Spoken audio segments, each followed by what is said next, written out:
ఓట్లేసుకుంటారు. అంటే ప్రజలు మిమ్మల్ని ఆడుకుంటారని అడుగుతున్నా. ప్రజల్లో ఇబ్బందులుంటే మీకు బాధ్యత లేదా అని అడుగుతున్నా. మేము ఈ రాష్ట్రంలో ఉండేది మీకు పన్నులు కట్టడానికి కానీ కేంద్రం నిలదీస్తున్నా. ఇంకో పక్క ఇక్కడ ఉండే వైఎస్ఆర్ కాంగ్రెస్ పార్టీ అన్నిటికీ అడ్డం పడతారు. ఆ రోజు విశాఖపట్నంలో పెట్టుబడిదారుల సదస్సు పెడితే ఏదో జల్లికట్టు స్ఫూర్తితో అడ్డుకుంటామని వస్తే నేను ఒకే మాట చెప్పా, మీ ఆటలు ఇక్కడ సాగవు. నేను ముఖ్యమంత్రిగా ఉన్నంత వరకు పెట్టుబడుల సదస్సు జరగాల్సిందే, అడ్డం వస్తే వదిలిపెట్టని చెప్పి ముందుకు పోయాను. ఇంకో పక్కన తునిలో మీరు చూశారు విధ్వంసం. పోలవరానికి అడ్డుపడ్డారు, పట్టిసీమకు అడ్డుపడ్డారు, రాజధానికి అడ్డుపడ్డారు, అడుగడుగున అడ్డుపడతారు. మొన్న చెప్పారు పార్లమెంట్లో మీరు అవిశ్వాస తీర్మానం పెట్టండి లేకపోతే మేము పెడతామంటే నేను ఒక మాట చెప్పాను, మీరు పెట్టడం కాదు మేమే పెడతాం. మిమ్మల్ని నమ్ముకుంటే కుక్క తోక పట్టుకుని గోదావరి ఇదినట్టు అవుతుంది కాబట్టి మేమే పెడతామని పెట్టాం. ఏం చేశారని అడుగుతున్నా.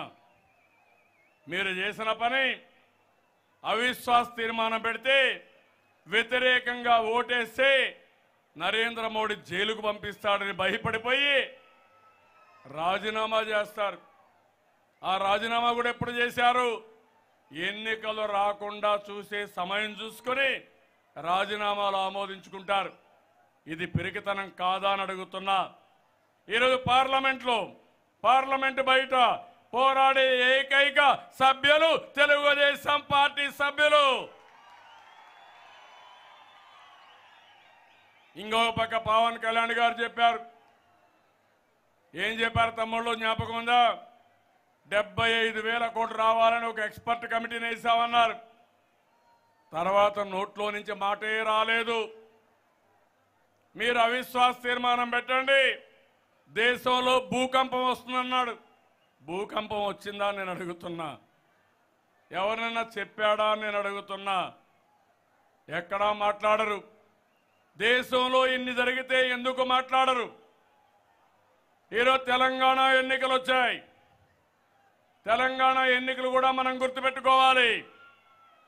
ఏం తమ్ముళ్ళు, తెలంగాణలో ప్రజాకూటమి పెట్టడం న్యాయమా కరెక్టా లేదా మీరే చెప్పండి. కరెక్ట్ అయితే గట్టిగా చప్పట్లు కూడా చెప్పండి ఇది కరెక్ట్ అని. అక్కడుండే కేసీఆర్ గారు నన్ను తిడతాడు. ఎందుకు తిడతాడో నాకైతే అర్థం కాల. నేనేది ఇక్కడ పని చేసుకుంటా ఉంటే నిన్న అంటున్నాడు హైదరాబాద్ నగరాన్ని నేనే కట్టాను. నేను చెప్పలేదు. హైదరాబాద్ నగరం కట్టిన నిజాం కట్టాడు. సైబరాబాద్ నగరాన్ని నేనే కట్టా, నేనే నిర్మాణం చేశా. అడుగడుగునా కష్టపడ్డా, ప్రపంచమంతా తిరిగా, కాలు నడకం తిరిగా, ఇంటర్వ్యూకి పోతే పట్టుదలగా తిరిగి విశాఖ ఉక్కు సంకల్పంతో పనిచేశా.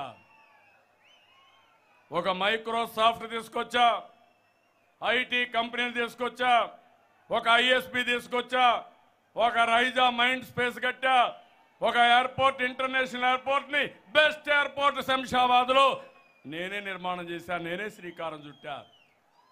ఔటర్ రింగ్ రోడ్డుకు శ్రీకారం చుట్టాం. తెలంగాణలో కాలేజీలు కానీ స్కూల్స్ కానీ ఎలిమెంటరీ స్కూల్ కానీ ప్రతి ఒక్కటి మనం పెట్టింది తప్ప ఇంకొకరు కాదని చెప్పి కూడా నేను మీకు తెలియజేస్తున్నా. అందుకే హక్కు ఉంది. నేను అడుగుతున్నా, ఈరోజు మీరు చేసే పని ఇక్కడ పవన్ కళ్యాణ్ వైఎస్ఆర్ కాంగ్రెస్ పార్టీ కేసీఆర్కు సపోర్ట్ చేస్తారు వీళ్ళు. ఇది న్యాయమా తమ్ముళ్ళు? మీకు ఇది కరెక్టా? మీకు తెలంగాణ ప్రయోజనాలకు కూడా ఈ యొక్క టిఆర్ఎస్ పార్టీ ఏమీ చేసింది లేదు, చెయ్యబోయేది కూడా ఏమీ లేదు. నన్ను చాలా మంది అడిగారు, హైదరాబాద్ డెవలప్ చేశారు, ఇప్పుడు మళ్ళీ మీరు కొత్త రాష్ట్రానికి వెళ్ళారు. మీకు బాధ అనిపిస్తుందా అని అడిగితే నేను ఒకే మాట చెప్పాను, నాకు ఏమీ బాధ లేదు. తెలుగు జాతి కోసం కట్టాను. ఆ రోజు ఒక బ్రౌన్ ఫీల్డ్ సిటీగా సైబరాబాద్ నిర్మాణం చేశాను, జాతికి ఇచ్చాను.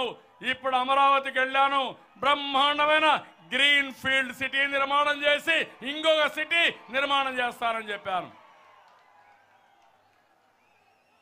ఆ స్ఫూర్తితో నేను పనిచేస్తా ఉంటే ఈరోజు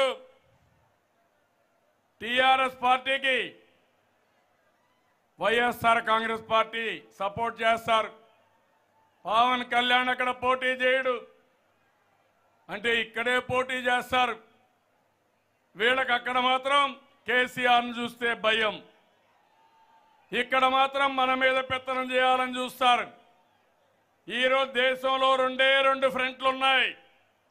ఒకటి బీజేపీ నడిపే ఎన్డీఏ ఫ్రంట్, రెండోది బీజేపీకి వ్యతిరేకంగా ఉండే ఫ్రంట్ తప్ప మూడో ఫ్రంట్లు లేవని మరొకసారి మీకు తెలియజేస్తున్నా.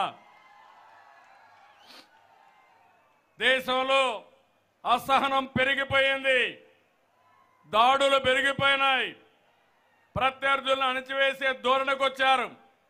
ఎవరైనా క్వశ్చన్ చేస్తే సమాధానం చెప్పవలసిన పెద్ద మనుషులు అణచివేసే ధోరణికి వెళ్లే పరిస్థితికి వచ్చారు.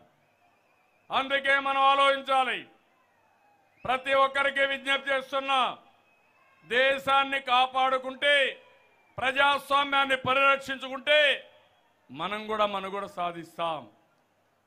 నేను అందుకనే ఎప్పుడు కేసీఆర్ని తిట్టలేదు. నేను తిట్టాల్సిన